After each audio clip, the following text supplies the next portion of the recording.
Happy New Year to everybody who's on the line and for all of you who are connecting with us online. We're so thankful to be able to connect with you again in a brand new year. It's January 2nd, 2026.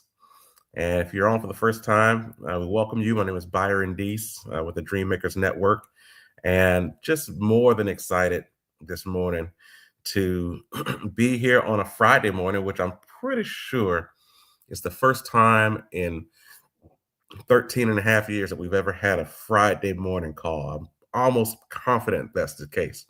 So that in of itself is pretty cool, and that we are willing to do new things without it completely wrecking the boat, that the folks are still willing to dive in and wake up and even carve out time on a work week, as some may be back to work and maybe off from holiday, for the purpose of personal development and to dive into a brand new year with that same objective, as we have continued to work on personal development for the past 13 and a half years with the Mastermind call, where we're intentionally focused on creating a mastermind where two or three people come together in the spirit of harmony, that the collective mind could help us access those opportunities, those thoughts, those ideas, just the clarity of a unified work. When two or three people come together in the spirit of harmony. And that has really been the calling card for this network, to be able to connect with someone for the purpose of development and for the purpose of personal development, you know, not like community development or, other things, but for you. We have those times where we're diving into pouring out, to give to someone else to help what they're doing. But this is the moment where we need to be poured into, for us to have a specific objective around the development of self. And why is that important? We develop all types of stuff. We always are, especially those who are leaders and who have committed themselves to leadership. We're pouring out. But how many times do we have where someone is pouring into us on purpose? That is something that I think is important for everyone to carve out time to be poured into, whether it's a really good book or people that that are in your life who are just willing and ready to pour into you, whether it is your spiritual home or your church, and having a relationship with the ministers there, or whatever the case, that we have that in our life. Like, we have to have those opportunities, because if not, what happens when you pour out water from a cup. At some point, there's no more water left in the cup, and you poured it all out, and people are still looking to you to give and pour some more, and there's absolutely nothing else to give. And so we know that, especially for folks who are purpose driven, we have to be in a place of renewal, and and do it in a way that that can keep you out, can keep you working, can keep you in the spirit of service, can keep you in the spirit of growth and development, but not wearing you out all at the same time. Because it feels like when we're in the middle of it, that we're probably wiped out. But for the purpose of personal development, we want to make sure that we connect with like-minded people who we know are out there giving everything that they have in the areas that they have committed to. And when those moments come together where you can lock hands and just grip and grind and share with each other, invest in each other's life, it's a flowing process. You could specifically say, let me call XYZ person. And you do it knowing that you're doing it to invest in their life. But because you're connecting with another giver, they're going to have something ready to bless you with. And so it's just that type of mindset of knowing that you have people in your life like that.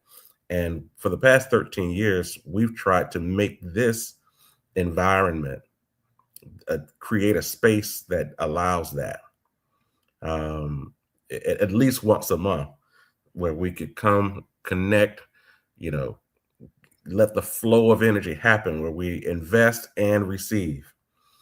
But we're investing on purpose. We highlight a topic, we highlight books, we really dive into the information so it can be of service and a blessing to somebody else.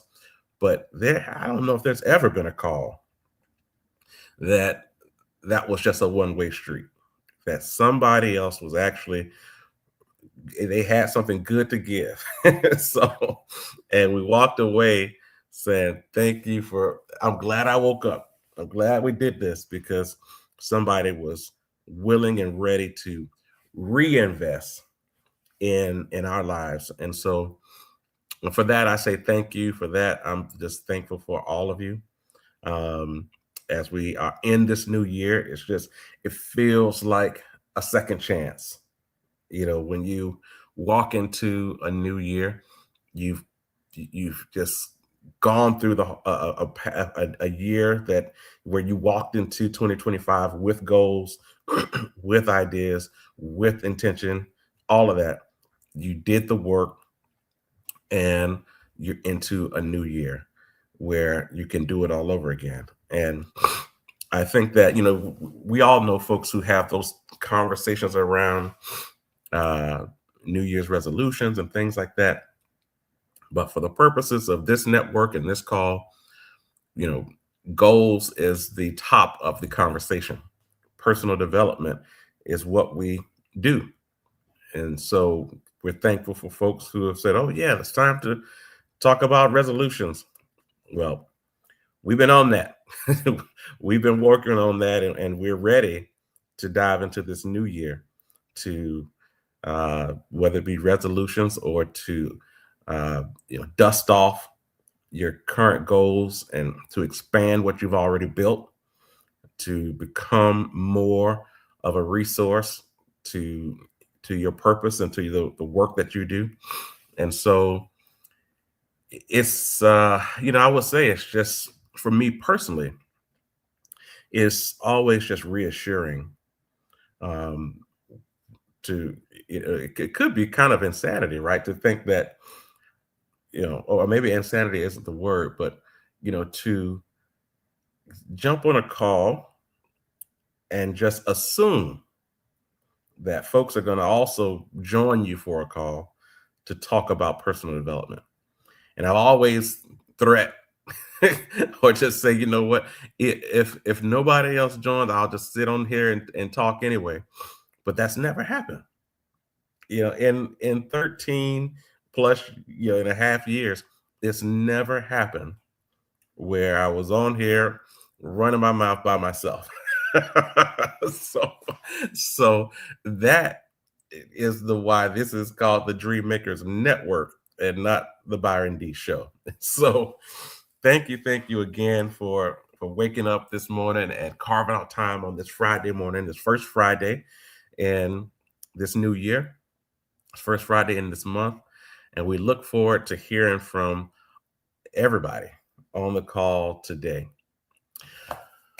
Well, listen, as I mentioned earlier, I'm not going to hold you long, but I just cannot go into a brand new year without the excitement of putting together a theme, a mantra, an objective, something that we can just point to as kind of a North Star all year to say, this is what we're doing and this is why, and here's the process and the whole nine. And you can imagine, probably since our last call, where we were ending essentially the year and taking a look back in 2025 and finishing out the month of December, just thinking about this year. And it's just been in my spirit all month. And And I'll tell you, it's what has really been just at the top of my thoughts. Is something that we can always go back to as as a model or a measuring stick, or to something that we can look back to and say, got it, this is what the process is, and what I'm trying to accomplish. Where am I in that process, relative to the new idea, the new objective, the new goal that we're working on? And it's the great thing about being in prayer and trying to have intentional conversations with God about the things that are just burning in your spirit, is that level of trust in a relationship. uh at least in my experience, it is pleasing, because because you're in a position to just hear back from God while you are pursuing and trying to communicate. And looking into the new year, I said, I need a formula, I need an equation, I need something that we can really lay our hands on, as we're working toward all that is available to us. And especially for those of us who have said this is the year that we're going to take what we've been doing to the next level. If this is the year when we were willing to overcome what we haven't been willing to overcome in the past. And God gave me the equation, which I call the work equation. And why is it the work? Because that's just what we have to do. It's like the things that we have to do. You bring on somebody new into your business or your organization, and they say, okay, great, this is my first day. What do I have to do? What's my job description? What's the work? And the way I see this, from the perspective of starting and preparing to do the work, and we hope that, and we pray that, we really push for you to make sure that the work is purpose-driven work, work that is lined up specifically with what you have to do in this life, not what others think you should be doing, but the work for you in this life. And I've highlighted this work equation as goals plus risk times faith equals the work. Goals plus risk times faith equals the work. And I think back, and for anybody who's ever been on a mastermind call, goals is not something that we've ever shied away from. We've always, that's the core of this objective, personal development. The relationship of personal development and goals are hand in hand. So to work together on identifying where you are and where you want to go, and the steps to get there, and the process that you use, and what works for you, and how have you accomplished it, and what's your measuring stick to see if you're successful or if you're going the wrong direction. Like, goals is step one. And I would say, even before we even get to goals, we can also highlight the mindset and your spirit, and how you even approach a life, just even thinking about always having a positive attitude and making yourself available to new ideas and new people and all that's available to you. Like, just because the truth is, there's just some people, they haven't even gotten to that point yet, that the drags of the world have just weighed down their spirit. So the opportunity to even make yourself available to what's next isn't there yet.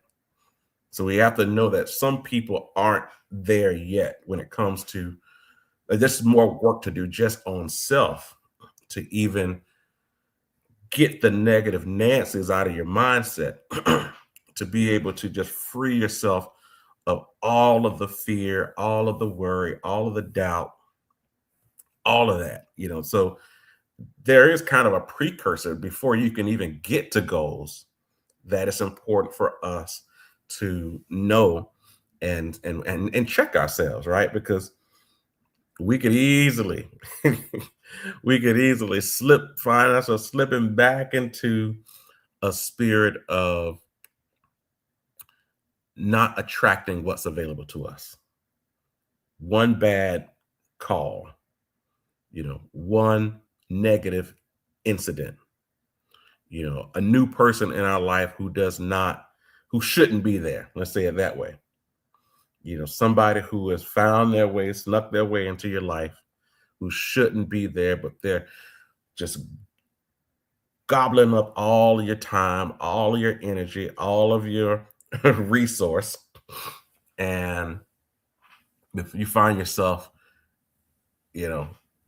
having more pity parties than you do encouraging conversations. And so yes, it is important for us to recognize that we could easily slip back into into those moments and situations. But purposely, hopefully that is one of the reasons why it's important to always dive back into this call or other networks that you have that are helpful, that reinvesting, that help you to kind of open your eyes to what's been going on, kind of reset the month or the week, and have those times to dust that off, if you will, and not live in that space. But goals has always been the cornerstone of what we're working toward. I would say, though, the area that we don't really talk a lot about, uh, and because actually we talk a lot about goals, and we definitely have outlined what it takes to stay consistent when you have a goal, and really that exponential aspect, which is faith and belief in what you're doing, and just the willingness to continue and grow at an exponential level. But the one thing I don't think we have talked a lot about is risk, the sacrifice, like the things that really create the fear, or that is the wall, the things that are the barriers, which has made you go other directions other than just the direction that your purpose to go. There's a direction that you want to go, but you see that wall there, you see the risk, you see what it's going to require, and you say, nah, nah, nah, let me get right. Let me get right before I try to do that. Risk is the part of the equation that we haven't, I would say, I don't think we've had in-depth conversation on. And on a consistent basis. Maybe we've hit it a couple times on a call, but what I'm really trying to frame out here is a new model that we can always go back to say, where are you relative to the work equation? What are your goals? What are the risks that are standing in front of your goals, saying, no, you cannot come past here? What are those things that you're fearful of? That if I do this, I could lose it all, kind of deal. The thing that says, absolutely not. This is why I never did this, even though I like this idea. It makes me excited to think about it. But when I take that next step, that's just too big of a jump to make. I can't do it. What are those things? And having faith on the other side of risk. And that's the reason why when you look at the equation, it's goals plus risk, because the goal is something that's already in your spirit. It's there for a reason. You know that it's something that you should pursue. But the reason why you haven't pursued it is because the risks were just too high from your perspective. It's like, I just can't afford to do it right now. I just don't have the time. I'm not in shape enough. I don't have the money. I don't have a partner to help me with this. I don't have the education. I don't have, like, all the I don't haves. I don't have these things. Yes, it sounds good. It's a great idea. Yes, I'm excited about that. Yes, that does make me feel a certain way, and I'm glad that I've thought that I realized that there's something that does fire me up. Yes, yes, yes. This definitely should be a goal of mine. Yes, but I got to do this first. I got to do that first. That has to be destroyed first. Like, all these other things have to come into play first before I can actually approach this. Let me retire first. Let me get my kids through school first. Let me get married first. Let me lose the weight first. Like, all of that. And so this is an area that I think that it's worth organizing our time, our thoughts, and applying a mastermind on. Because if it's the difference between where you are and you actually being in right relationship with your calling, in right relationship with your work, the work that you're supposed to do in this life. If it's the difference between where you are, what you're doing right now, and you being in purposed work, then it's worth the risk. Then it's worth the risk of whatever you have put out there as the reasons why you can't do this now. And we all could have a one-on-one conversation, and you could say, "Hey, Byron, I heard you. I completely agree, but I want you to know just how big my risk is. I want you to know that this is why I can't do this right now. I'm sick right now, actually, or whatever. It could be whatever the thing is." And what I'm here to say is that that's once you've identified what the risk is, you're pointing at it, staring at it in the face. That's you saying, "I'm willing to tango.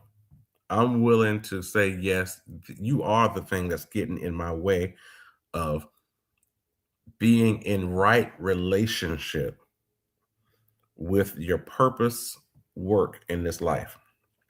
You're it. You are the thing that's in my way. And this is the year where I actually do something about that." Over the past years, I've always said, well, let me try to dance around it. Maybe there's another way on the other side of that would give me kind of another way to get to the thing that I'm trying to get to.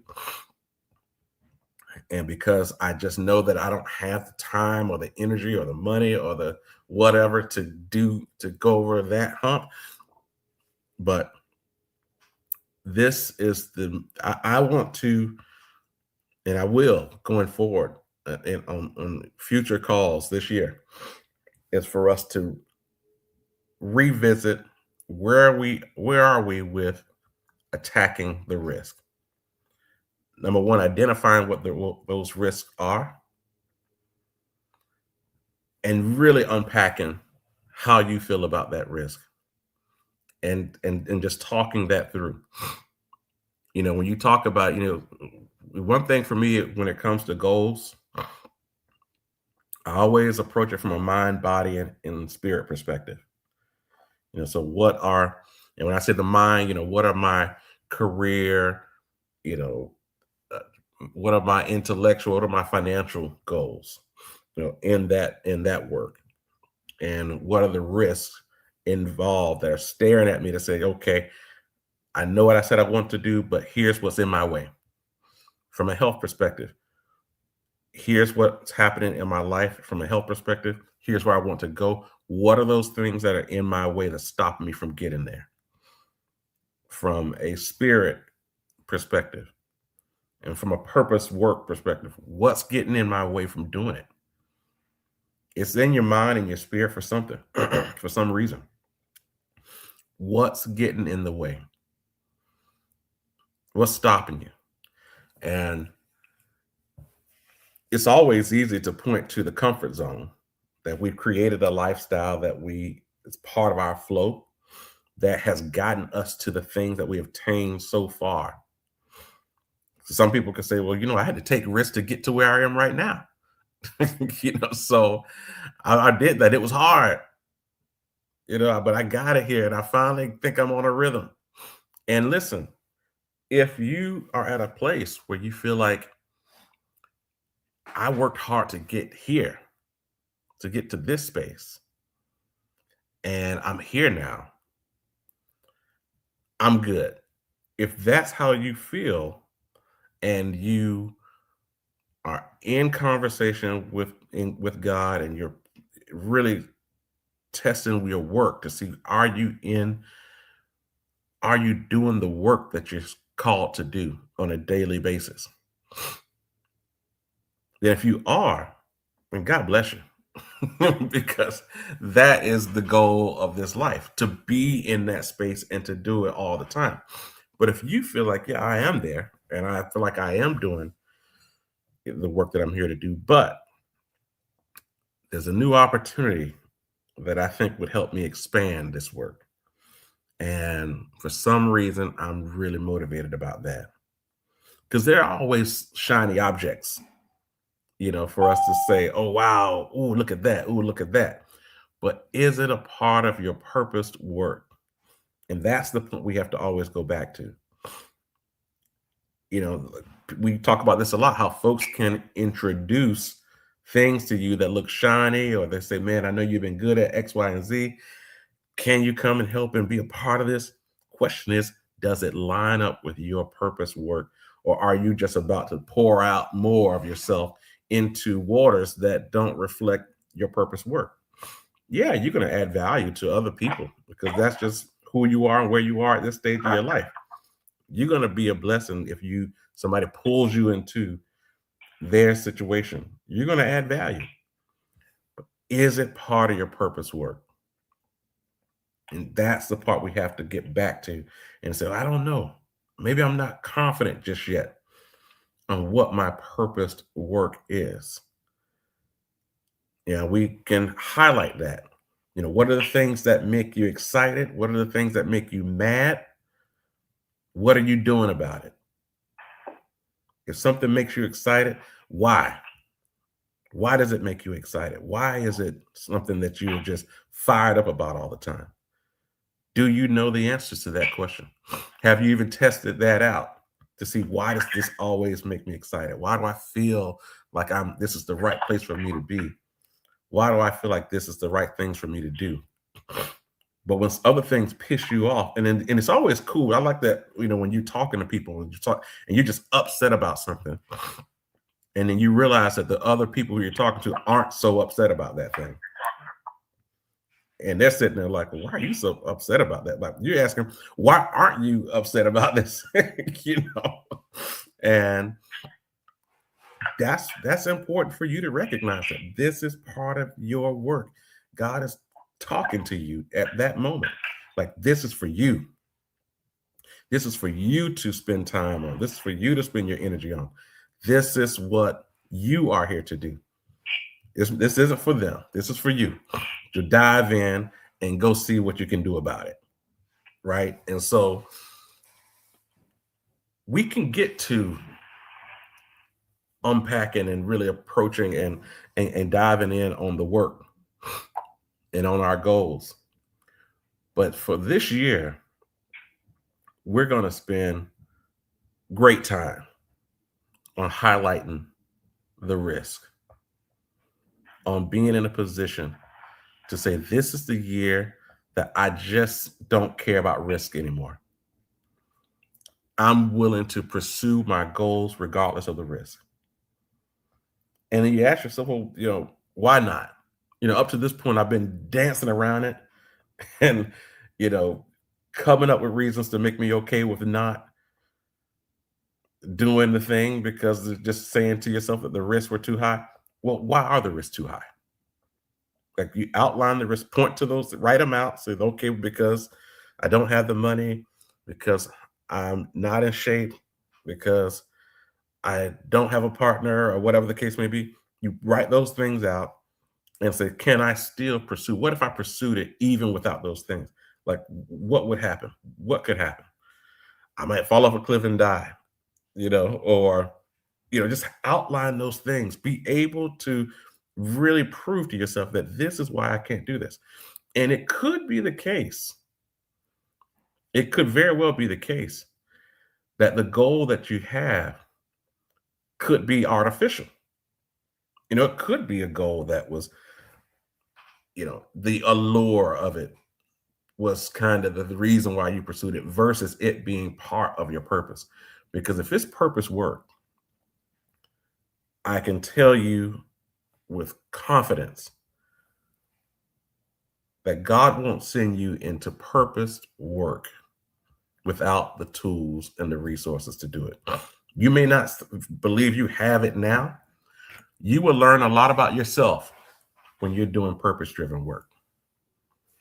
When you have found your place of service, when you found that thing that just winds you up. It's one of the most exciting things for me to see, particularly in business, is to meet those people who have found a way to match their purpose-driven work in this life with their business objective. It is a sight to see. It is more than exciting to watch, because on the financial side, and I'm involved on the financial side of helping to manage that, and to see the overflow for these folks, to see the resource of opportunity and the money just come in, that they can't even stop it, because folks are sending them more business than they can even manage. And so they're trying to figure out, like, okay, well, how do we, get around this thing? How do we get some more support? How do we get more help? How can we partner with some people? How can we hire more folks? Like that's when somebody is in that overflow, and you're talking to them, and they're just so fired up about the work because they're in their purpose space, and so I want to give you some of those kind of examples, because a lot of times people associate purpose-driven work with community service. And I can tell you right now, there are folks who are providing a community service and creating wealth at the same time. That's a fact. And to even take it one step further, I'm at a point in my career where that's really the only type of folks I try to approach to bring in as new clients. When I'm out in business development and working with new business owners and investors, I'm looking for those folks. Those are the people I'm looking for, because at the end of the day, they need my services. They're going to hire somebody, they're going to hire somebody, right? And so, but to have these types, to see it in action is just truly a sight to see. And it's worth, your time. And there was a time, in my life, and I can kind of, at this point in 2026, I can look back, and this is probably 11 years ago now, when I made a conscious decision to say, I'm going to pursue the clients that I want to pursue.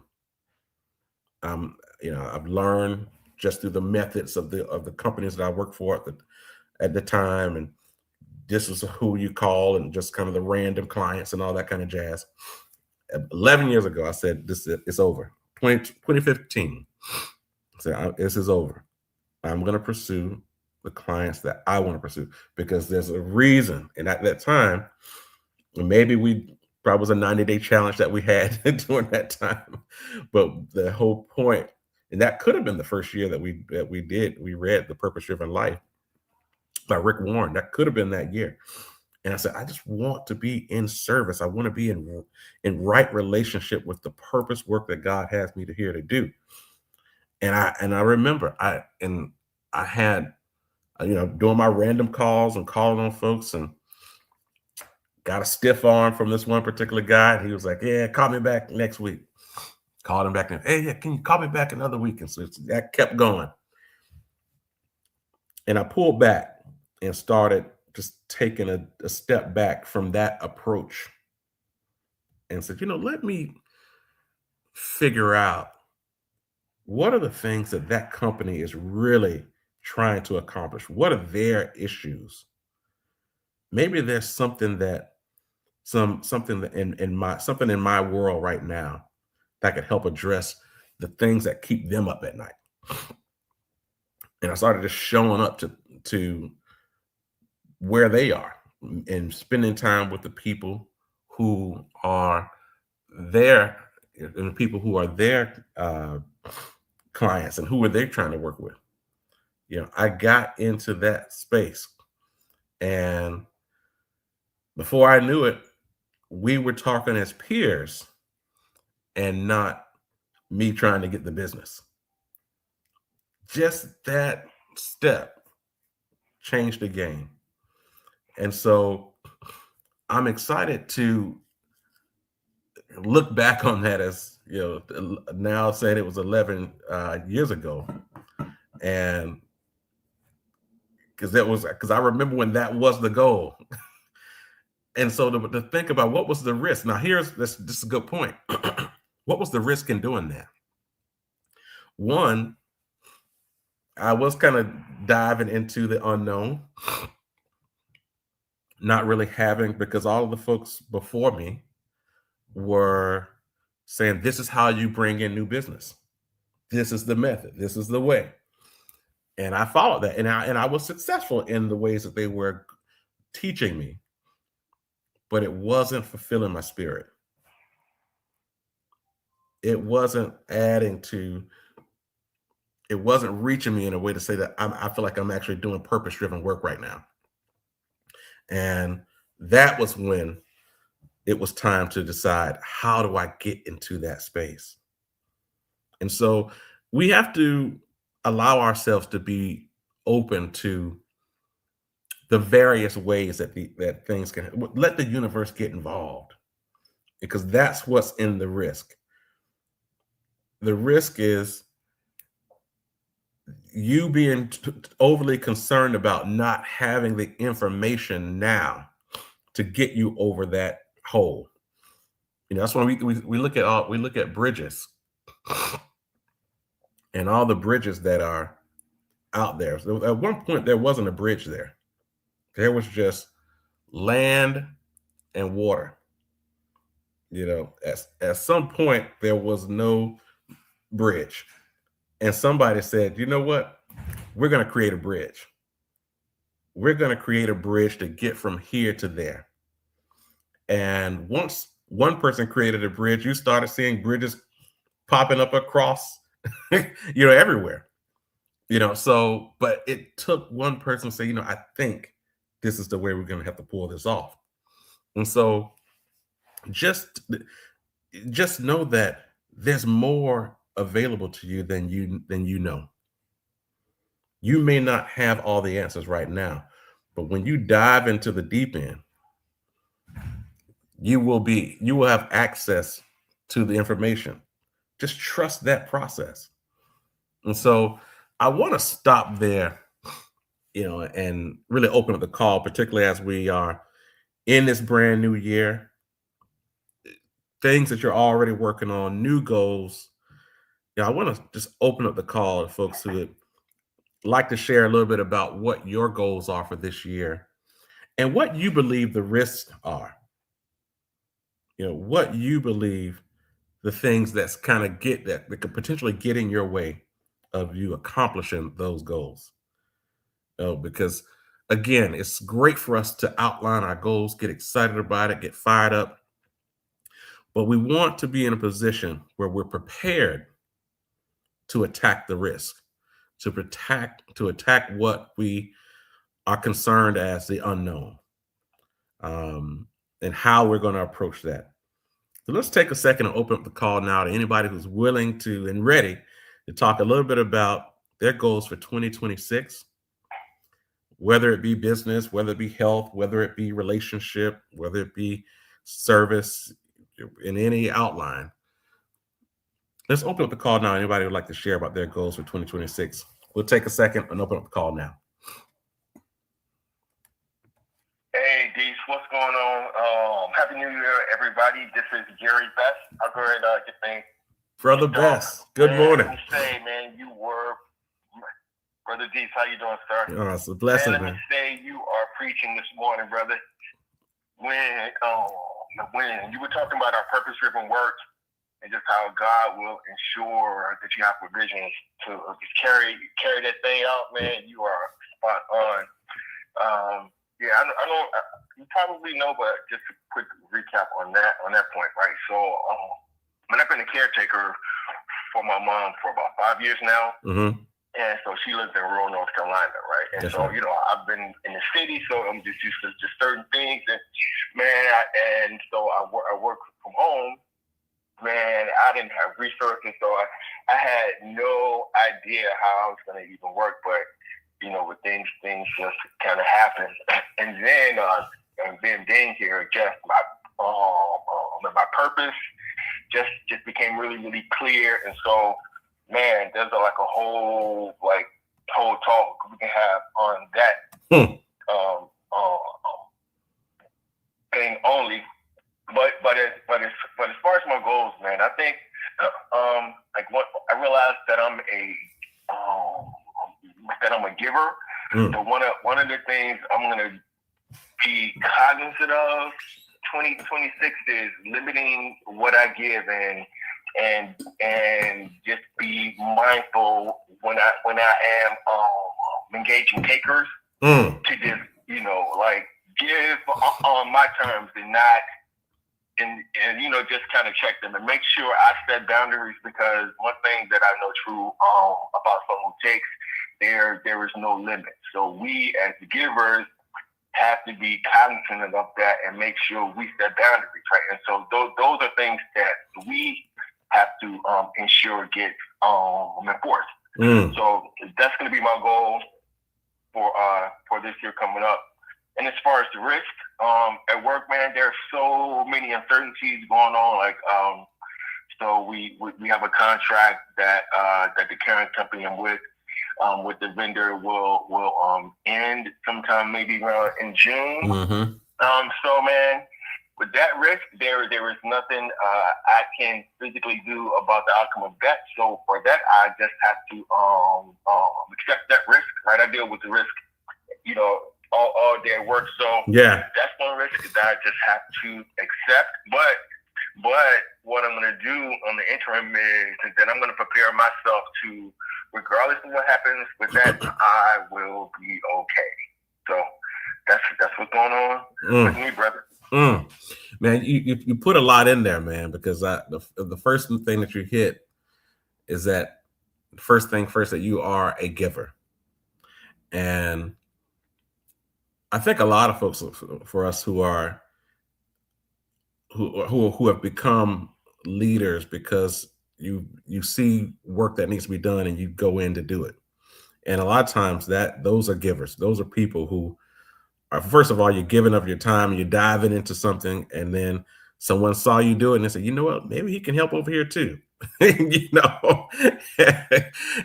they will volunteer you to do something, right? And you will find yourself involved in all kinds of things.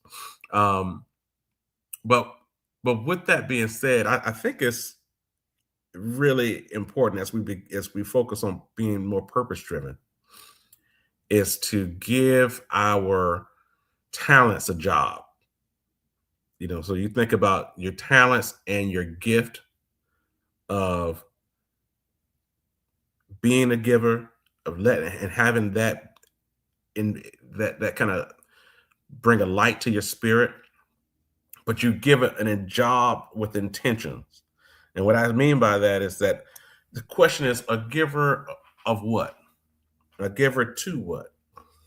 And when you outline your time and you're saying, I want to make sure that I'm spending time on these things because these particular things, I want to spend at least 50% of my time on these particular things because they give me energy, they add value to my spirit, it can help my community or whatever that thing is. And you're devoting with purpose and intention, giving to at least 50% of your time to a certain thing. And then you still got another 50% that's available to for those random situations for people who are saying, hey, we need you over here to do something else, or something that was completely off your radar, but gave you some energy, gave you something in your spirit, said, I should be doing this. I should be involved. Because this, at the end of the day, it's still only one you. And you, as you mentioned, that you're caretaker of your mom, and so the point to all of this is when we are givers, and going back to being stingy with our giving, if you will, because people will try to pull you and trying to figure out when should you say no. You have that outline in your mind and your spirit as to where you're giving, and you're doubling down on those areas that you are involved in, which if you double down in an area, that could reduce what's available for you to give to somebody else.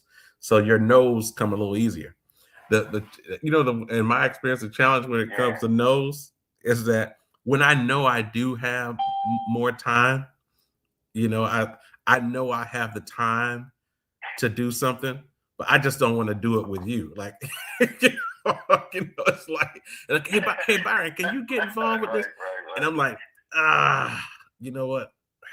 I really don't want to, but for whatever reason, I don't want to tell you no, so I'm in. Right.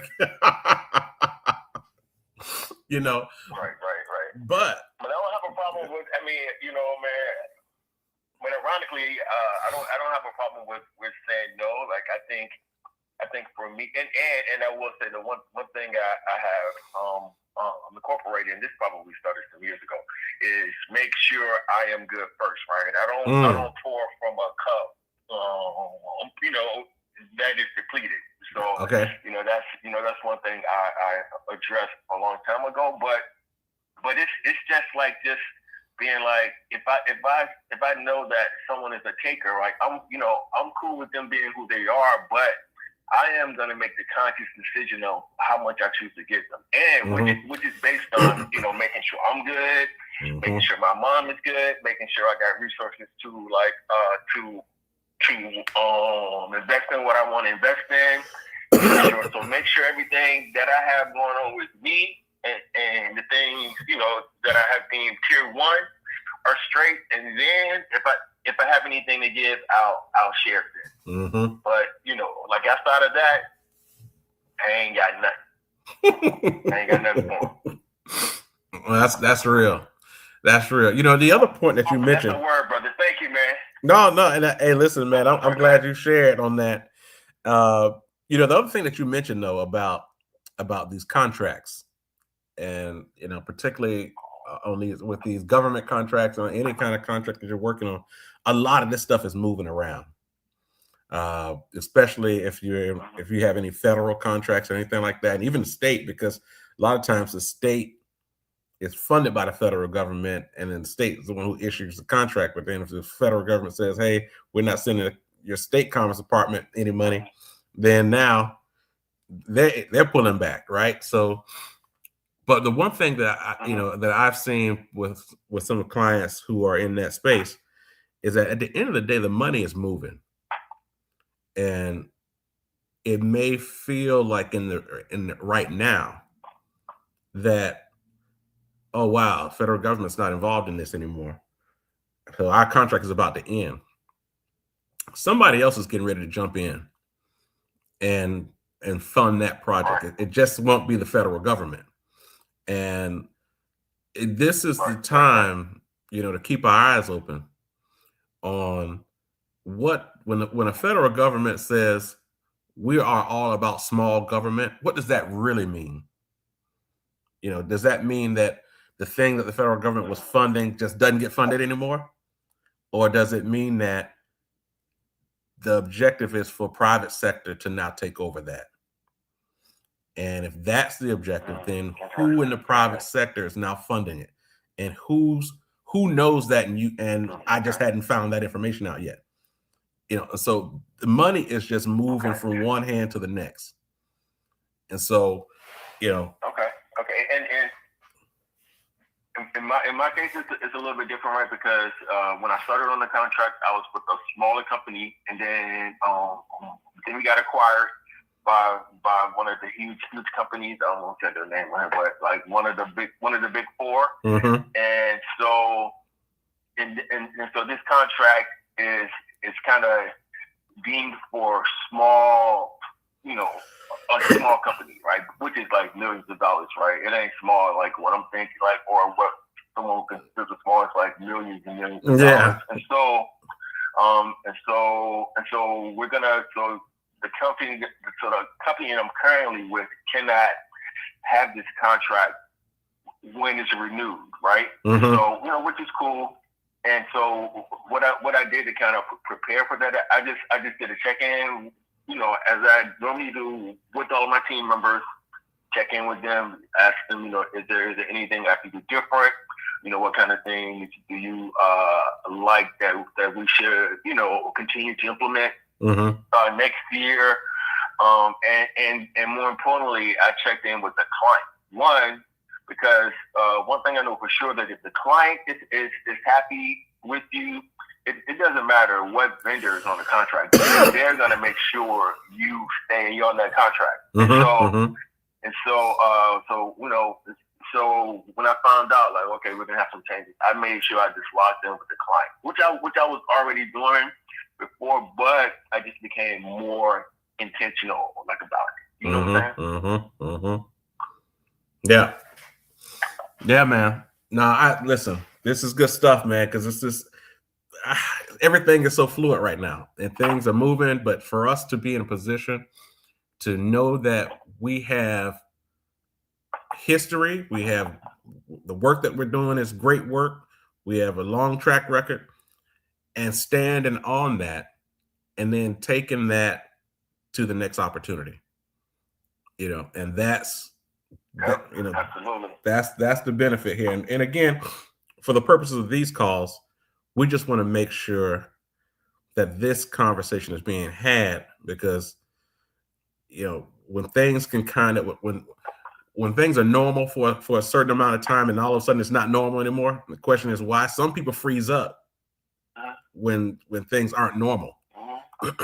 And we want to make sure that nobody's freezing on this end, but we're actually just following the opportunities, keeping our spirit right, and continuing to go after what it is that we know that we're ready and here to do. So appreciate you, brother, man. This was good. This was definitely good.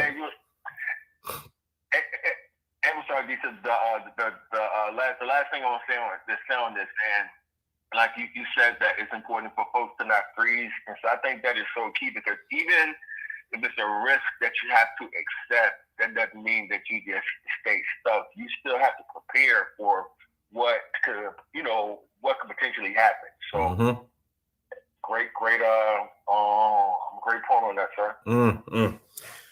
Appreciate you, brother, man. It's good that this is the first call of the year, man, and you on this thing, baby. So so definitely glad to hear your voice, man. Yes, sir. We on it. Back at it. Yes, sir. Likewise. Thank you. Yes, sir. All right. We're right at 8 o'clock. Wow. This thing is moving right at 8 o'clock, but we'll open the call. Anybody would like to jump in and say, hey, here are my goals for 2026. That's what I'm working on. And if you... Hey, this is Ty. Ty, what's up?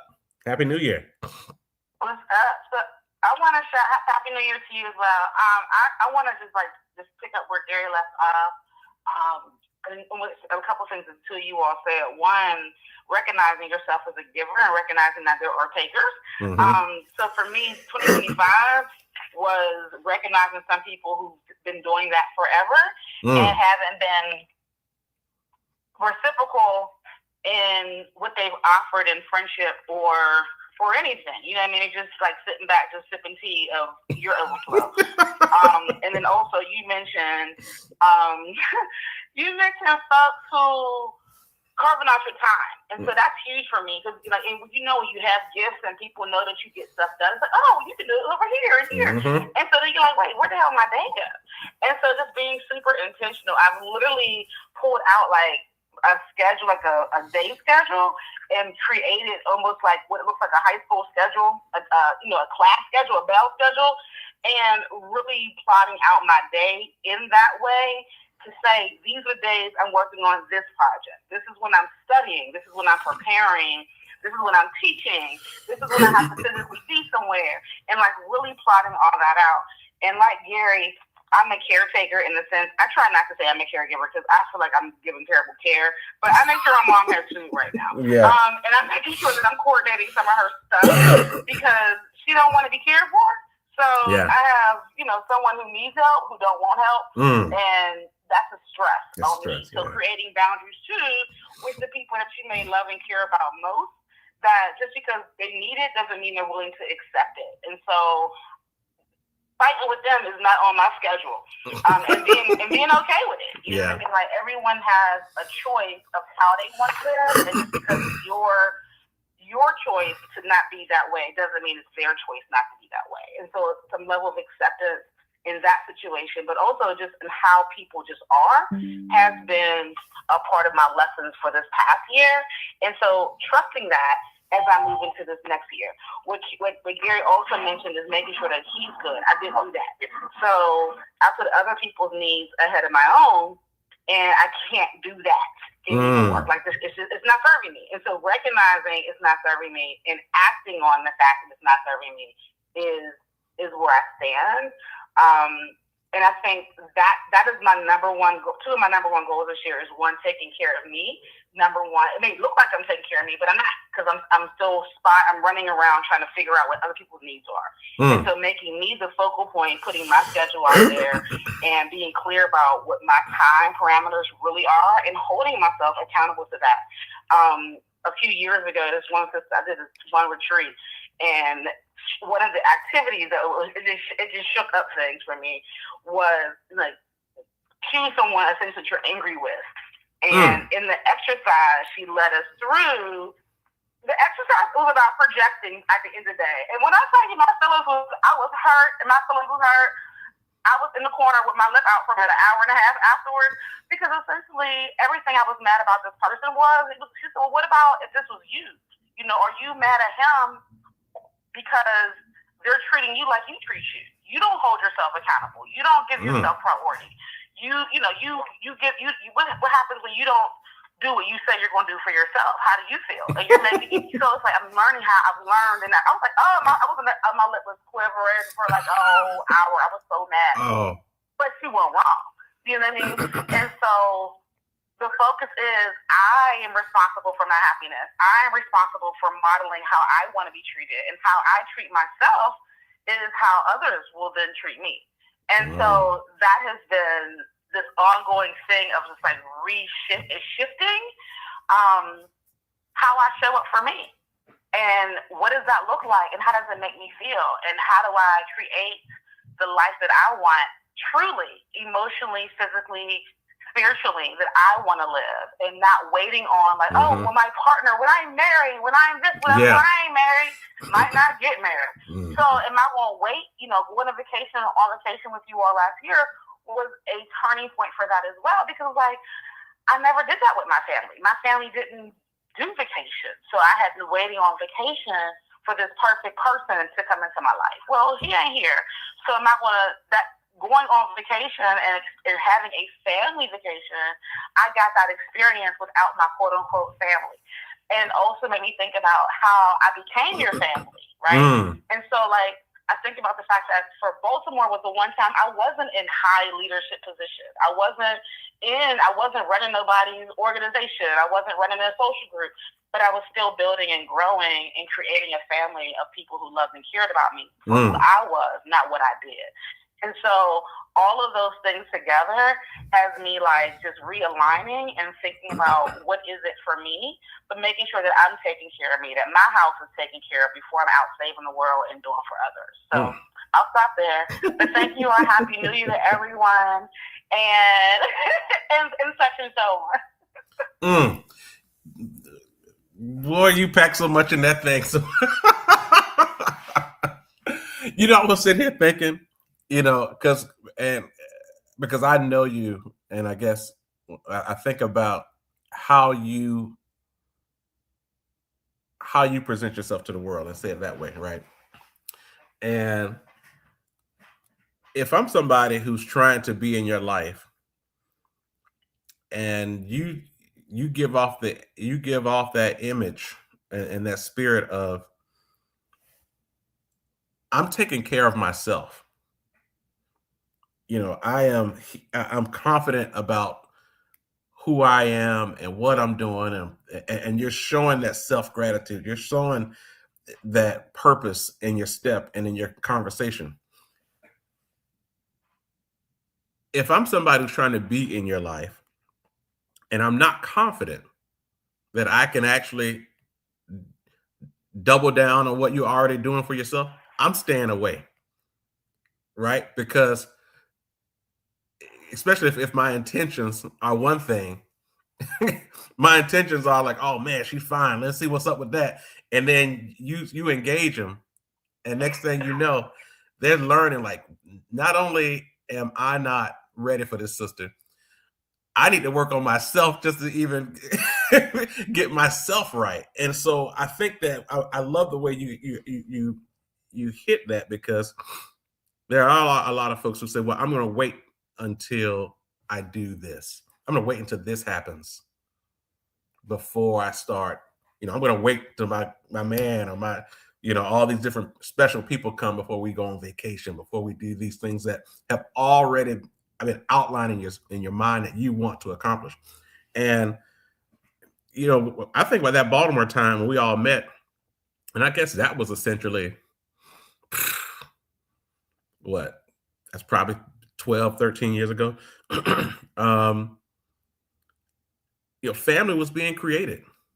And with the spirit of like-minded people trying to make it in this world, And so it is truly, when you think about how you approach this, and especially thinking about, if I'm not giving to those people who I for whatever reason I chose to give to these folks, then what's the risk of not giving to them?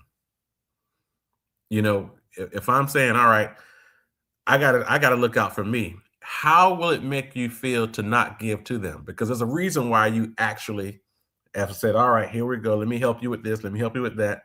And it's one thing, your mom is one piece, because I completely, we gotta, that's just a circle of life, if you will. We have to be there for our mom. But once you get outside of the family, right, and you start looking at these people and you're like, okay, wow, I'm also pouring myself into you and into you and into you, and I'm drained right now.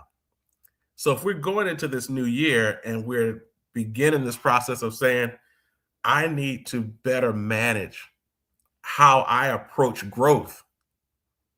And if I'm giving more than I'm receiving, one, that's draining me faster. But the question is, if I stop doing that, what will that do to you? If just really from from an emotional perspective and mindset, especially for all these purpose-driven folks, what will that do if you say, I'm out? And are you in a position, and this is really a question to you, Ty, on this, if you say I'm done, you just cold turkey, I'm shifting the game, I'm not pouring, I'm actually going to move my energies into something else. Do you think that would affect your spirit, your drive? Like, what? How? Baby, yes. Let me tell you how wonderful it's been. Yes, okay. yes. Because I cut off. I come through some cats this year. Okay. And taking literally two people out of my face and saying, yeah, you know what? I'm cool. Are you effing kidding me? Because there was some shockers, right? Yeah. And so one is still like processing it, because sometimes some things are out of habit. Like, I feel like I've been through 2 divorces this year. I ain't been married, but I've been in some really deep, loyal, ongoing relationships. But I think I'm a G on this. Like, I'm like, oh, yeah, I can't quit my mama. And there'll be days I want to. Right? That's right. That's right. I know that, right? But there's other people I ain't gotta be tethered to and connected to. And there's a point when the tethering and the anchoring of these people have literally brought me underwater. And if I'm drowning, I can't do and take care of the one person I have to take care of, right? Well, two people, my mama, me, or my mom. That's right. And so having taken those two people out of my life, what has opened up is space for others. One person had taken so much emotional space. Brothers who were checking for me couldn't check for me because he was in the way. Because he was one of my best friends. Right? And so there was no room for anybody else's roots to be a part of my world because it was filled. Wow. I didn't realize it. Wow. This person was taking that much space. The other person, differently, kind of the same way. And since that person has been removed, because I'm in the city I'm in now, I have space for people who actually are aligned. Space for peace, space for quiet and alignment, and people who have similar purpose and similar joys and similar interests have just room to actually be there, and they're not attaching me to this other spirit that wasn't necessarily good for me for a very long time. And so when you get rid of noise and people who take up space who may not be feeding you, you have room for people who will feed you. Yeah. Like it's a beautiful, I'm in this really beautiful space where it's like, there's room. Yeah. When you take out the noise, it's like clearing your schedule. You clear your schedule of things that aren't feeding your purpose. You clear your schedule of things that rob you of your joy and don't align, and then you have space for things that do align. And it's no different than people. And things people that don't match. If I was an addict, even if I had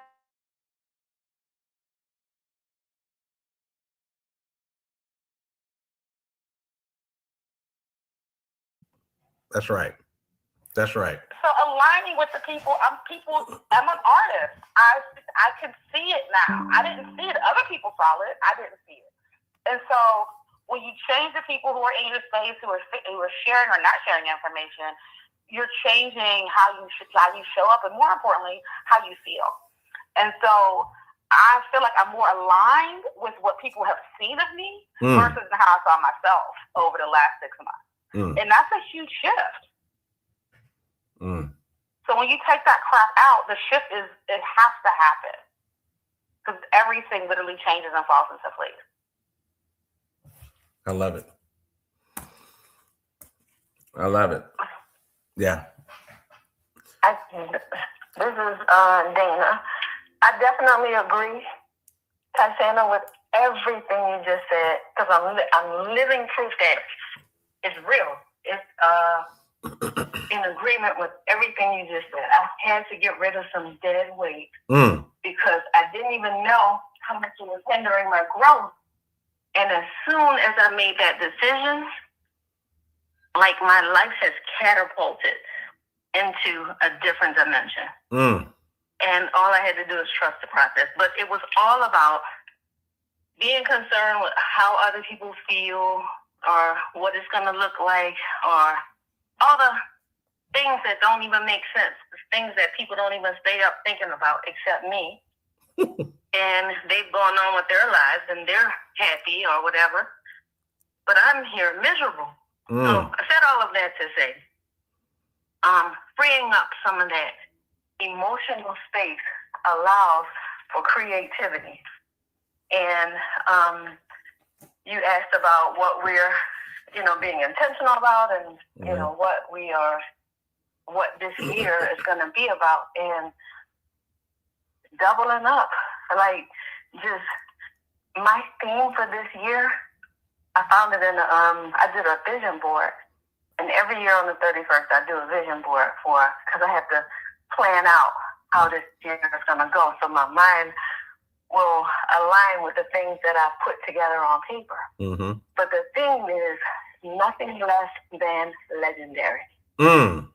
And so that's what I'm going with. That's what I'm going with. Like, and my prayer is, God, increase my capacity. Yeah. Because you can enlarge territory all day. Yeah. But if you don't have the capacity for it, it's not like it's in null and vain. It'll be a disaster. And so what has happened already, because my mind was on it last month, is God has aligned me with partners to help carry the vision, because it is my heart's desire to reach everybody. Like, I love people and I love saving people to the point where it hurts me. And, you know, one of the things that I am being healed of is tendonitis in my hands. Because I always want to use the little needle so it won't hurt people for, you know, a few seconds. But it takes its toll on me to the point where I have to get injections, steroid injections in my hands because I want everybody else to be comfortable. Wow. So I'm learning that God will take you out of one position. Sometimes if you don't listen, it might be uncomfortable. And so I've learned that I should have stopped doing certain things a long time ago. But now that it's uncomfortable for me, it's making room for a bigger platform. Because now I have to be intentional about spreading the word about the oral systemic connection and how your quality of life is impacted by your mouth. And too many people don't know that. That is my ministry. That is what I love. I've also been blessed with 4 dental practices now. And the ability to manage it. And I'm like, wow, you know, this is in my heart's desire. I want 100 of them. And this is just me shooting to the moon and landing with the stars. That's right. But the capacity to deal with what comes with it. Yeah. And so that's what I'm on.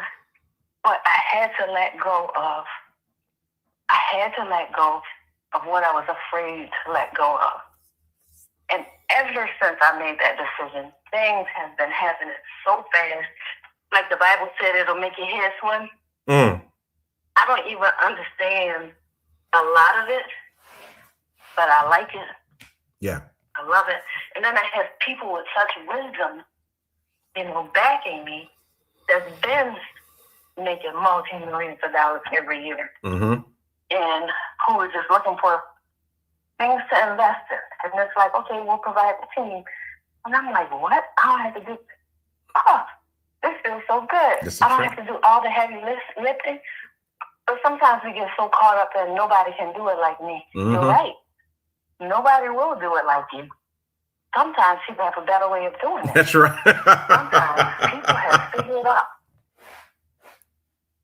Sometimes people have figured out. I don't have to work that hard. That's right. And the goal is to get me more free time. God has been trying to get me this for so long, but I wouldn't let go of my past. And it's like, okay, all right, well, choose to live in your disobedience. And you'll get there. It's just going to take a lot out of you. And you might not be in perfect health when you get there. That's right. So there's a lot of ways to skin a cat. But choose the path that's already been laid sometimes. And sometimes there are trailblazers where you do have to lay the groundwork for somebody else. But I'm with you. You got to let go of some stuff. And Lord, the other side of it is amazing. It's amazing. All right, that's my spill. I'm so glad you spilled. Oh my God. You know, I'll tell you, you make me think about, I have a client who, when we talk about purpose-driven work, he is the embodiment of purpose-driven work, right? You know, just unbelievably committed to the work.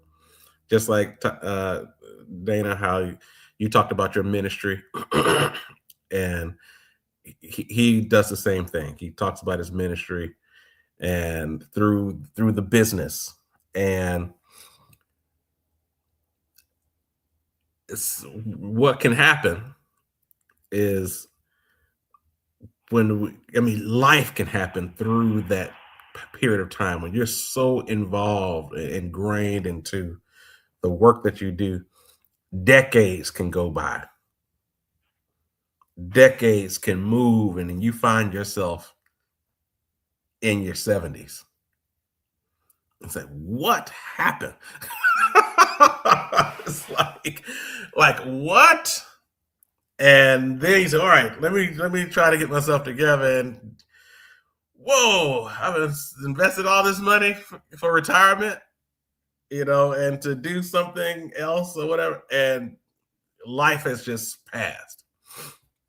And so I say all that to say, when there's ever some time that has you've done something operationally in your business and your work that has freed up some time, that's a great way to celebrate. That's something to celebrate. Like, celebrate the fact that you did something progressive in your business and your organization and your ministry that has now allowed you to free up some time. And things are still rolling, things are still growing, things are still the magic is still being made. And the question is, what do I do at that time that's still in line with your restoration and your purpose? And to just be, and I think it's good to have this type of conversation with people, with the folks who are on right now, because we all are leaders and givers and on purpose people that we can forget about ourselves in that process. And so what do you do with that new time that you have that has now been created, that is going to give you life, that's going to add to your spirit, that's other things that also are in your spirit to do that you think will fulfill your work? And I want us to be able to begin to think about that. There are things that you're just too busy to do right now. But what are they? What are those things that you really want to get to, but you're just too busy to do?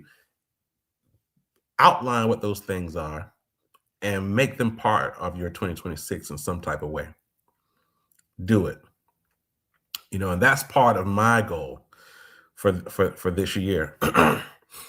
Is to, and the good thing about it, I can speak more personally on this. There are things that have been kind of in my spirit for like 30 years that I'll say, man, one day I'm gonna do that. It has nothing to do with business and all that. It's just, and so then I ask myself, when you're setting these goals of mind, body, and spirit, or I could look at it as like health,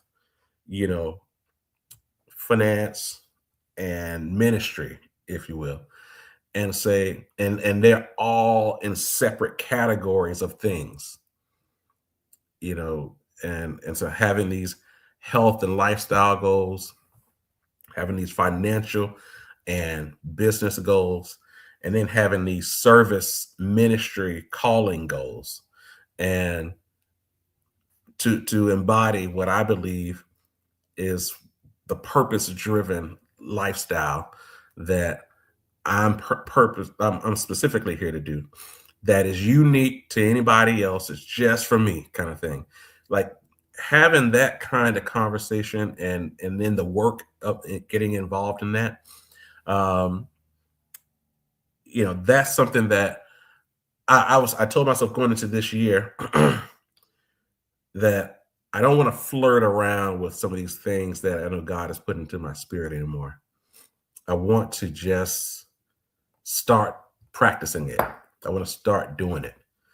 I want to, and people could say, Dees, yo, man, I didn't know that was your thing, and that's a good thing, right? Because when you find yourself with energy, with excitement, doing something that people say, wow, I didn't even know that was even what you were about, then you know that you've kind of put those blinders on, gotten into the relationship because only people know that this is something important to you is you and God. And then you begin to reveal it to the world. And and that's part of what we want to, even when people look at you crazy, like, one of my buddies, I probably mentioned, last year, one of my buddies passed away, and he was 47. And he would always do stuff that we were like, what in the world are you doing? But he was dead serious about it. Like, you could look in his eyes and know that he was serious, and he meant business. Like, this is part of his work. Like, I'm doing this. This is why I'm doing it. You may not understand it. You may not understand it. You may think this is crazy, but I'm doing it. And would talk about it with confidence and with brevity and all of it. And I said, got it. That brother knew what was up, right? You know what I'm saying? Like, he left early, but while he was here, he put that work in relative to his purpose. And I want to make sure, that, because I guess on the flip side of that, I see folks who are on the other side and have lived a long life and don't have the energy to do the things that they still would love to. Their mind is saying, "I'll go do this, go do that," and they don't have the physical capabilities of doing that. And that, in many ways, is even more painful than having the energy, but devoting that energy to something else, and it's just dancing around in your head all the time, versus it's still dancing in my head, but I don't have the energy or do it. And I have the money, I still have the ideas, I just don't have the energy. So it's important for us to be conscious of what's happening now, to be conscious of what's going on in your mind and why God is communicating with you about certain things, and to say, I know I got a lot going on, but I heard the voice and I need to find out a way to do this.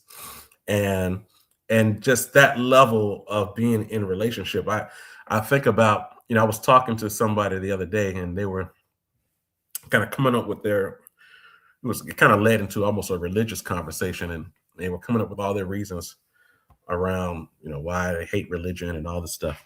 And I was just like, yeah, there's a lot of denominations and religions and things like that.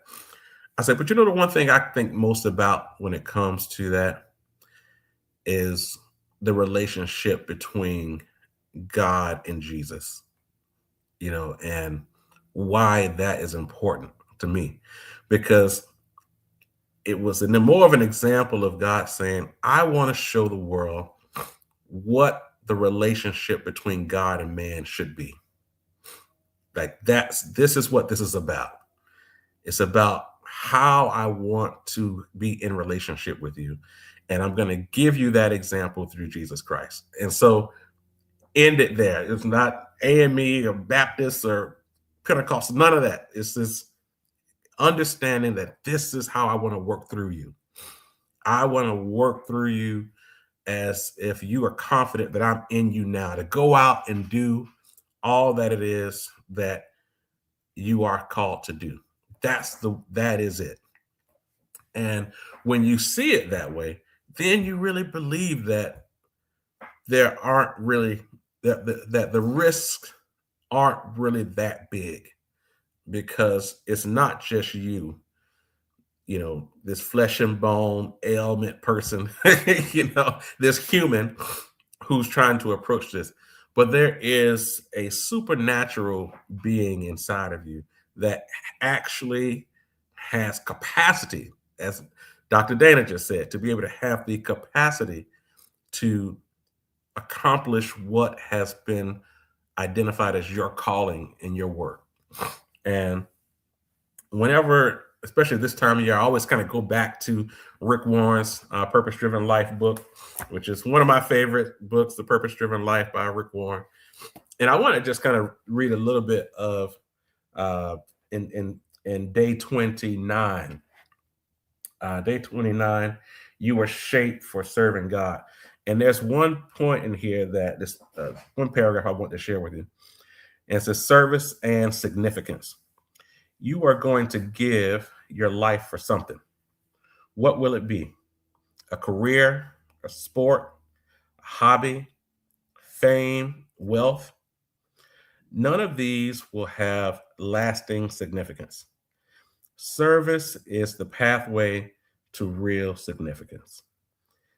It is through ministry that we discover the meaning of our lives. The Bible says each of us finds our meaning and function as a part of his body.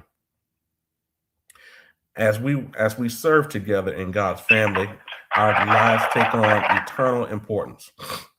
And it highlights a point to ponder. Service is not optional.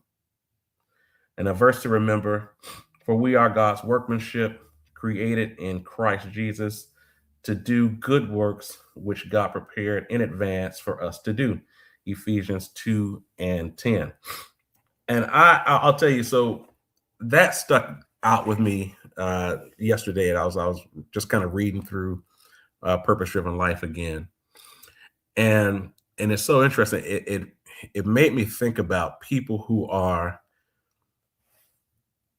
in God's workmanship, who are in service, and it's happening, but they may not even realize it. And when we moved back to Florida, 3 years ago, and my daughter was starting school and starting in middle school and joining the dance program and all that. And it was the interesting part was her dance teacher was one of my good friends, classmates from high school.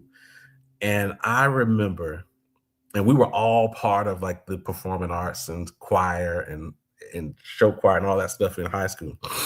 And I just remember walking into the auditorium and I saw my classmate just talking to the kids and to the parents and the whole nine.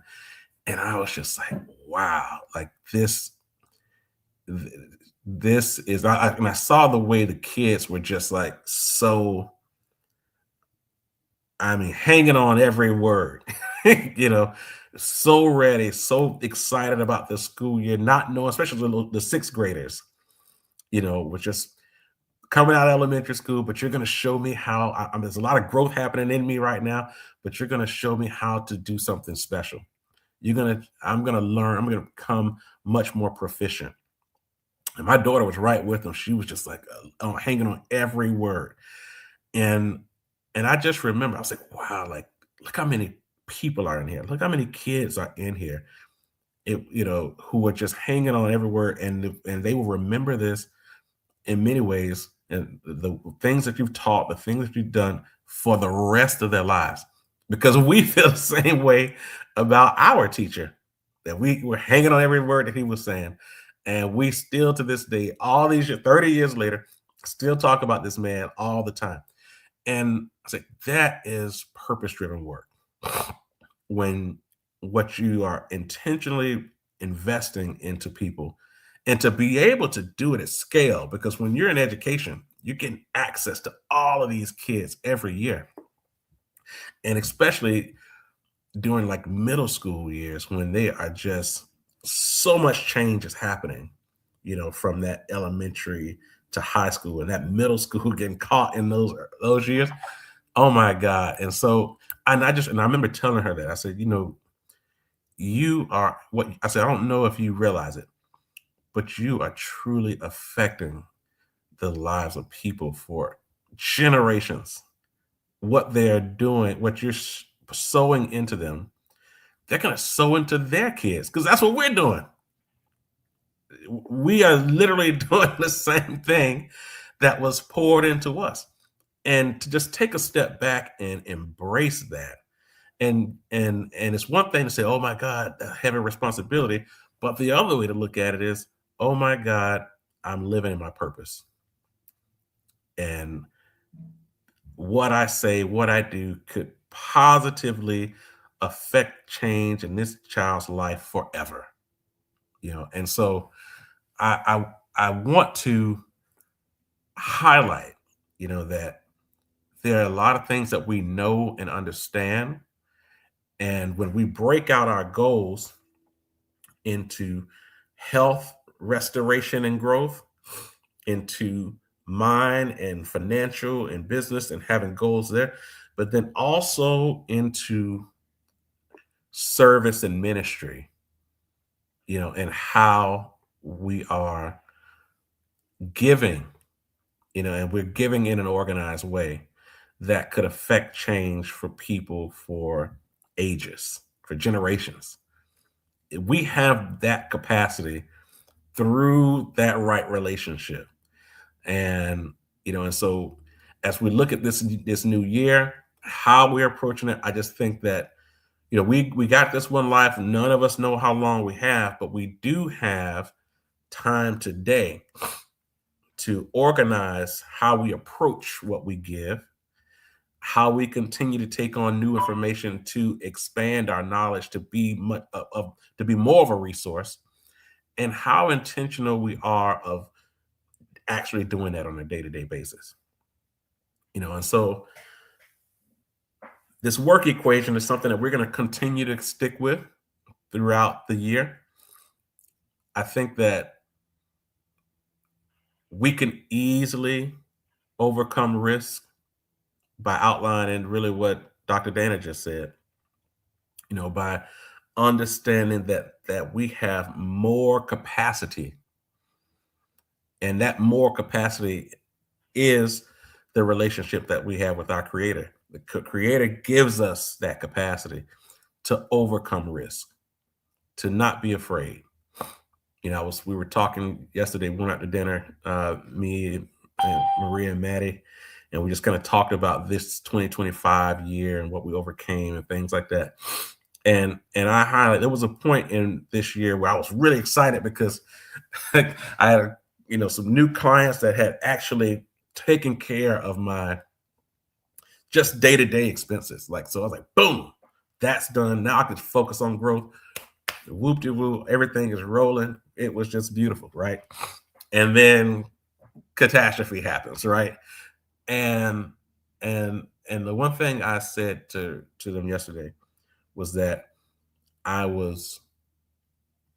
thankful as I look back on 2025 because I didn't get scared when all that happened, when all that confidence and and that financial blessing that was there went away.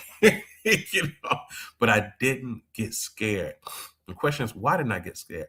Because I truly feel that I'm in right relationship with God, in that the capacity was there. Like I had capacity in my spirit to go after more, to bring it, to create, to think past that, and to get into other opportunities. And it all happened. Everything that I normally should have been afraid of, it just came. It was there. New opportunities came just like that. Purely because instead of fear, I chose to trust. I chose trusting the relationship over fear. And that and that's I'm thankful for that.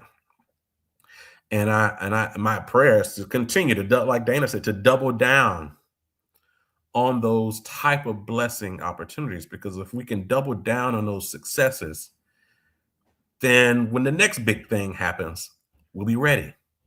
When the next, like Winston Churchill says, never let a crisis go to waste. And that's how I felt. It was definitely a crisis. And I was like, that was the first thing popped in my brain.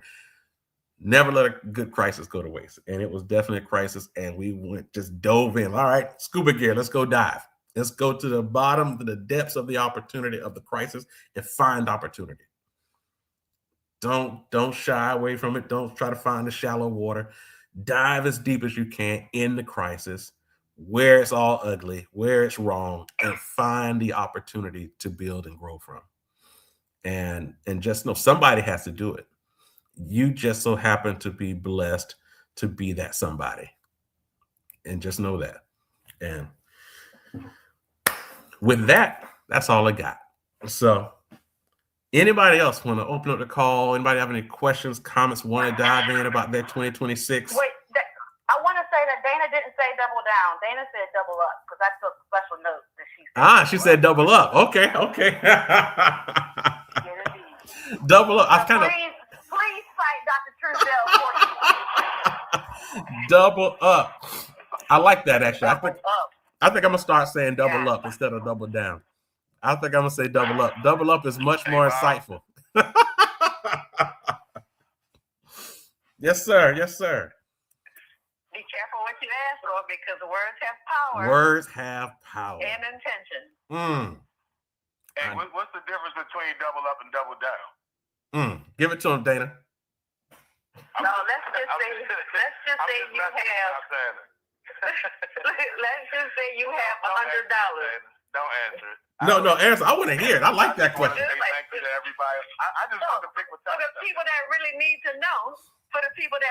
to know, there are no accidents. If I have $100, I want to double up that $100. I don't want to be minus $100 because I've doubled down. So always in a positive, unless it's related to losing extra weight, then you want to lose. And doubling down is when you at the casino at the craps table when they say double down on your bet. If you think you can win, but you might lose, doubling up is a guarantee. That's how I'm gonna take that. Oh, I like that even better. You know I got something. Look, all I wanted to say this morning, if y'all don't mind. Yes. Everybody on this call, I just thank y'all for being my friend, for being a colleague, for still being on this call. Byron, you know what I did this year with the company. Dana, we talk often. Ty's been a minute past seeing me go through a transition. I want to tell y'all I'm in the best place I've ever been in my whole life. That's a blessing. I am in a huge blessing, bro. And when I saw you send this out for Friday, I said, I just want to listen and hear the energies and hear the people that have been on this road that I'm on since the beginning back down to the harbor. And I'm just glad y'all still here, man. I can't wait till we get a chance to catch up. I want to celebrate. I want to spend some money. I want to show off. I want to dance. But right now, I want to thank God for just restoring my life, man. Oh, that's a blessing. That's all I got. That's a blessing, brother. Our team, man. We love you, man. Thank you for sharing that. Listen, that's a way to close out on a great note. I love that in this new year, starting it off right. I love it.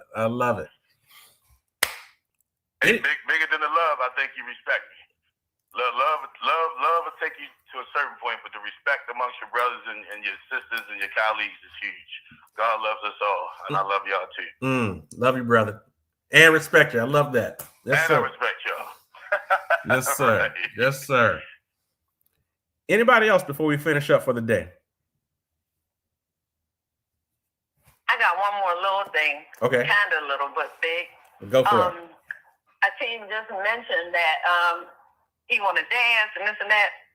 All right, well, I am dancing with kind of Dancing with the Stars. I have partnered with the Alzheimer's Association to raise awareness between the huge link between dementia and poor oral hygiene. So on April 18th, I will be Dancing with the Stars, one of 8 contestants. It's a fundraiser to raise money for the Alzheimer's Association. I'll post my link in the group chat, but please donate. For African Americans, we are 3 times more likely to get dementia, and a lot of the times we can probably not have it at all if we had proper oral care. So, periodontal disease, the risk goes up 20 to 70%. That's the highest risk factor for developing dementia. And Alzheimer's is a form of dementia. But my purpose is to raise awareness because we don't know. A lot of people go to the dentist when something's wrong, when they feel something. Yeah. And I've had so many people come and say, well, I haven't been to the dentist since before COVID, or it's been 10, 15 years, and it's not a big deal. But it's a huge deal because it's killing you. It's crossing the blood-brain barrier.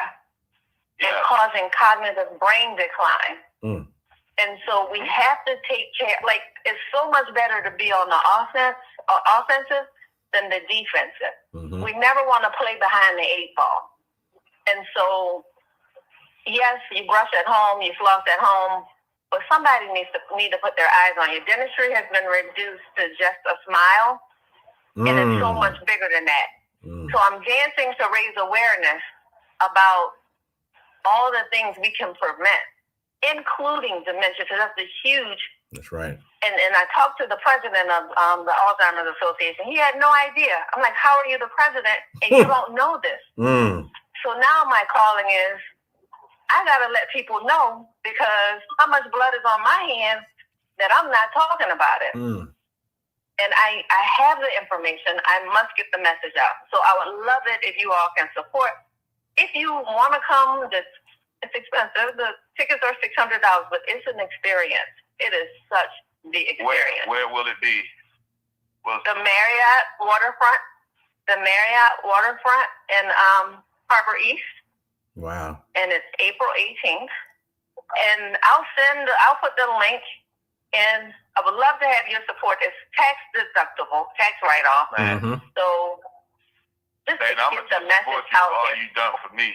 It just to double down what Dana's saying, guys, Dr. Truesdale, I have been a patient of hers for some years, and I'm definitely that guy who pops in once a year with a problem that she told me how to fix a year ago. But the most recent experience kind of fits right into what she's sharing. So people who know me know I've been going through a lot with life and in therapy, mental health therapy, stress, anxiety, depression, and I find it interesting how quickly people want to lean towards something's wrong with a person mentally before they try to understand you. But in going to Dana at times where I had some type of bacteria or disease or something going on in my gums, I never realized how much that affects my brain, because you got this hole in your head when you get a tooth taken out, and now that bacteria just crawls right up into your brain. But when I tell y'all, this sister, every time I go in the most recent time, she said, I tell you, we're going to knock this thing out. And she gave me some medicine, and it surprised me. After a day, the left side of my face looked like the right side. And for some years, I've been thinking it's just muscle or something going on with my nerves. It was daggone bacteria. I had an infection, and my face was swelling, right? So that's just the look. You know, that's just the facial expressions. But just think about what's been going on in my mind, right? If that is affecting my face or how I look, is it affecting my thoughts? Is it affecting my emotions? Is it affecting my decision making? Absolutely. So just doubling down that, y'all definitely get on top of your gum and your mouth health, your teeth health, because that stuff ties right into your brain, right in your bloodstream, and it'll have you out here acting crazy. And then you're going to have Tata calling you saying, I tell you, why are you acting crazy? Because I need to get my teeth fixed. I got to go see Dr. Truesdale. I got one better. I have a young man, 27 years old, last week, tooth pain got so bad that he shot himself in the head, killed himself. Oh, my God. So it gets bad. It gets real. Something. It'll take you down. Not attending. It'll take you down. So that's never going to happen again. Not on my watch. But the point is, how many more people can I help to save if you give me a stage, you give me an audience, you give me whatever. So you'll see that on my social media posts way more frequently now, just educating people on the things that I know that I got to let you know. Wow. So thank you all for listening. I know that took us a few minutes. And thank you, Akeem, for that testimony, because it really means a lot. That is registering with people, you know? So I love hearing how people have saved themselves just from listening to advice. So thank y'all. I love y'all. We've been rocking since 11? Like, it's time for us to get back together and do something. Hey, D, you got to put a party together down. Go put something together down La Familia for us, man. Well, since we're talking La Familia, where's Brother Pass, man? We got to give a whole shout out on. Where is he? I'm thinking he on here somewhere. February 15th. Leave me alone. You ain't doing nothing. That's your problem, man. Do some work for them, man. Friday morning, and these y'all gonna act like it's not Friday. I've been dealing with this since the 80s. I'm tired of this, man. Get yourself together, man. Like it's almost 9 on a Friday morning, and we are just high vibration. That's what we do now, D. Paz, you know what your problem is, Paz? No. You only got 3 modes. Hug, drink, and choke. That's your problem. Not at all. Hey, D, that's what Paz told me. Hey, D, Paz told me, I tell you got 3 modes. Hug, drink, and choke. I was like, wow. That's true. Well, now Dana fixed you. But maybe you got another mode. Now that Dana brush your teeth real good. Oh. Yes, sir. Absolutely. You should try it. The toothbrushing is worth it, sir. You should try it. Yeah, man. Yeah. I am excited and appalled, and I've been riding on my way out, trying to. This is you a wild guy, man. You are a wild guy. Wild guy. And there's three things about habits, right? And starting new disciplines. And it was simple, right? They say that if you want to start a new discipline, something like that, or you want to change and open up a side of your mind to think, do something a little bit different. Mm-hmm. So when you shave in the morning, normally, you shave on the right hand side, and you start with the top of your, if you don't have any hair, you may start with the top or the back of your neck or whatever. Or ladies you put your shoes on left or right. They said just do the opposite. So instead of putting your right shoe on like you normally do, put your left shoe on. If you start shaving the left side, shave the right side, and what it'll do is it'll activate a part of your mind, and it will allow you to be cognizant of what's happening, so that you can kind of learn some different things throughout that day. So this is like an extreme version of that, meaning that normally Saturday, I'm ready. Friday it happened. Whatever happened, Saturday morning, trying to get up. Okay, we're about to do this thing. And the curveball comes with the Friday. And the rhythm of things that are happening today are the same as a Friday, but it's added in all of this good energy. And it's just allowing my 2026 to just start with it's open. It's open a piece of 2026 that would have never been open before because I was expecting for this thing to jump off on Saturday. I'm like, okay, Saturday, we're gonna do this thing Saturday, and then Friday comes bam. So now my mind is open to some other areas, and then obviously all that's been poured in today, I've been trying to just take in and absorb it all. And then you got the bangers on here. Bangers. You got Danny, you got Ty, Gary Best. Gary Best set it off. Don't front on Gary Best. Tell you why not to front on Gary Best. Because Gary Best is like, I'm a giver. But I'm not giving you. I'm not giving anything until I take care of myself. That's right. And what that is the intelligent giver. Most people are not intelligent givers. They give everything. Gary Best is like, no, listen, man. I'm a giver. People take from me, but I only give what's available. I'm watching the taking. And when I heard that, it clicked to me. I was like, you know what? I'll do that too, because I would consider myself to be a giver. I would consider myself to be a worker, a thinker, and a giver. But everybody, all of y'all know me well enough to know that I don't give anything that I don't want to give. But when I do give it, I give all I can, right?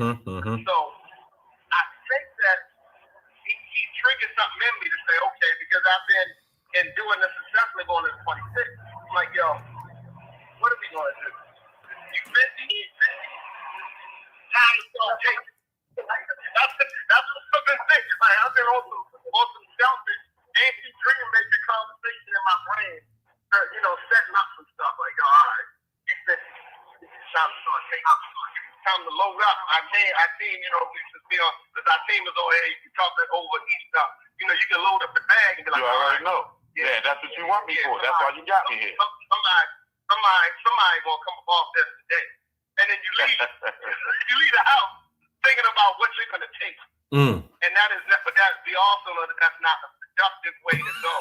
Meaning that you have to go out and enter the world. You know what I'm saying, D? Yeah, I got It's not a productive way to go. You want to go out to the world and search for the person who you can give what they need. You know what I'm saying? If you're in search, like, yo, I got something to give. And that's what Dana was talking about. She's like, yo, there are people who need what I have. Yeah. I need to find a way to give it to them. I have to give it to them. Therein lies purpose. Therein lies your purpose, right? So you threw me off at an eye, but obviously y'all been a huge blessing, and I'm super grateful that you out there to do this today. I got two other things, and then I'm saying it'll be 9 a.m. or whatever. We can move on. One was I heard this statement because now everybody was on there. I was like, you got the first coming. So everybody's like, this is what I'm doing for 2026. These are things you can do. 5 things to get to 2026 in line. 10 things to get to 2026 lined up. 3 things that will make sure that 2026 will be your best year. Blah blah blah blah. So I'm looking through all this stuff like, all right, what this brother got said? What's this one down? But as I was searching, I found this quote this guy was saying, a way to approach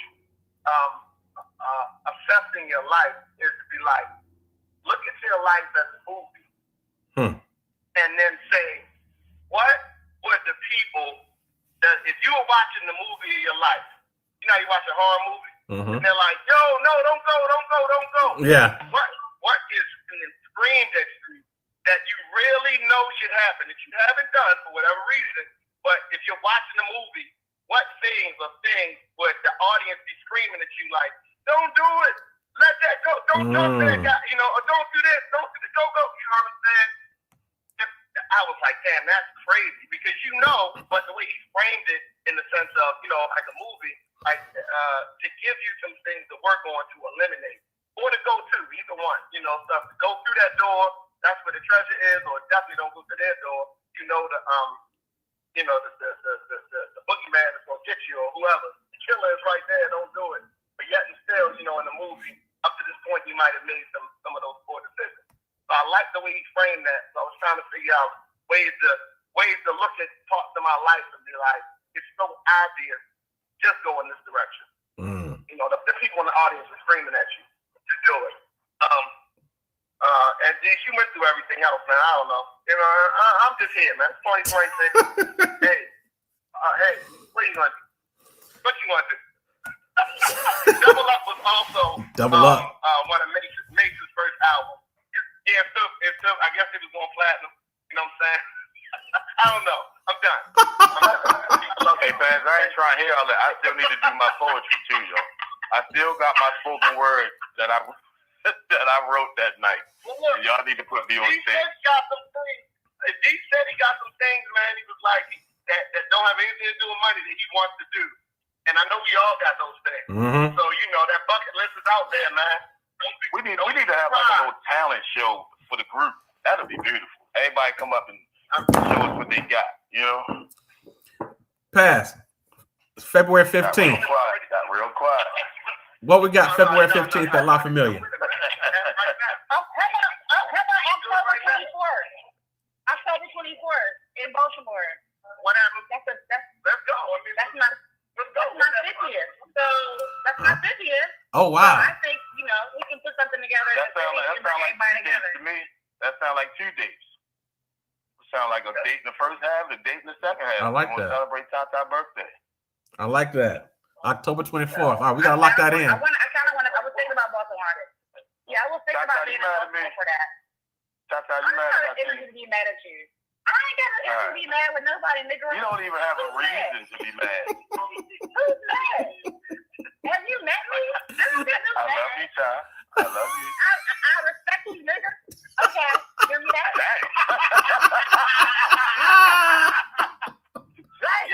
Tell us how you really feel. Get on the Friday. Hey, G, we need to do this every Friday. No, this ain't no Saturday. This ain't Saturday conversation. Yeah.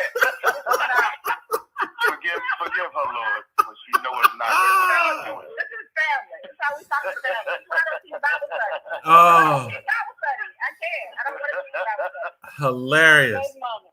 Yeah. Right. Oh. Always past, yo. All my life, past starts trouble. He bring all the troublemakers together, start the trouble, he leaves. That's that. That's it. I gotta go. It's 9 o'clock. I got things to do. I'll talk to y'all later. Love you, boy.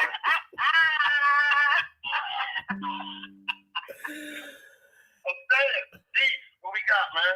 What we got? And it's officially 9 o'clock. I told y'all we were not going to have a long call today, and we are at 9 o'clock on a Friday. I don't know why I say that every Perfect time. timing, baby. Oh, it's all good, man. This has been great. For real, for real. Wait, Pass. February 15th at La Familia. What we got? February the 15th is that's brown sugar. That's K-Love. We're doing her annual K-Love, her annual poetry ensemble thing, Funk My Purple Honey, and it's gonna be crazy. It might be close to being sold out. I think we're going into 2 shows now. Okay. But, Okay. y'all, obviously, just can't get it. Just hit me up. I can get everybody in. Please. Well, we got a Dreammakers table, so we got a. Yeah, so we got a Dreammakers table. So Okay, yeah. But that works out. Hey, I'm working. I work at La Familia, so you gotta let me in. I'm working. Excuse me. So that'll happen, and we got some special guests. We got the dude, man. The dude who's on he's in Chicago PD. Yeah, Royce. Yeah, that's our guy. Is that Chicago PD? Yeah, Chicago PD. Royce. Yeah. He'll be there. He's a real close friend of K-Love, and ever since we posted him, people have been reaching out to me. Ladies of a certain elk have been like, "Oh, really? Will he really be there?" I'm like, "Yeah, he's really gonna be there." Apparently, he's all this thing. The brother from Chicago PD, the brother, the only brother on that from Chicago PD. Yeah, Royce. Okay, I gotta watch it. Royce. Yeah. Malik Yoba?